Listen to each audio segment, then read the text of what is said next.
1 жылдан бери Жээк айыл өкмөтүнүн айылдык тургундары мага чалып өтө жатат да.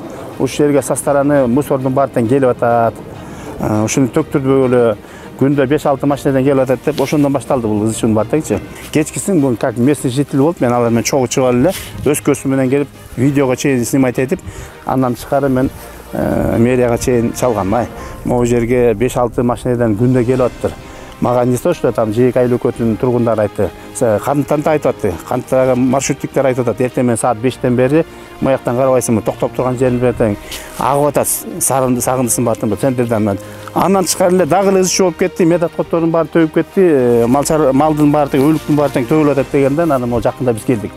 Муну как местный самоуправление, горуправа карайт бул. Мурда мен азыр эле айтып бердим, бул 78-80 жылдан бери мурда Нагай деген предприятие, коммунальный хозяйство бар болчу. Ошондон бери бул жерде свалка болуп эсептелинген. А не то, что там метод коттор боюнча эч кандай малдын өлүктөрүн алып келе турган болгон эмес болчу. Ушундай сөз болгондо эле ветеринарный участокторго чалдым, инспекторго. Келди эле могу жерде малдардын өлүктөрү да жатат. Биркаларын карагыла да кимге тиешелүү болсо ошолорго чара колдонгула. Андан тышкары айыл өкмөттөрүн баарын чакырып келип ушул жерге келдик. Келгенден кийин могу система момдо болуп калды. Буларды жумушту аткаргандар только местный самоуправление. Өзлөрү карайт, кандай нарушение болсо өзлөрү предписание берет, өзлөрү штраф салат. Биз болсо только буларга кандай чара колдонобуз. Предписание жазабыз, эскертме бере алабыз.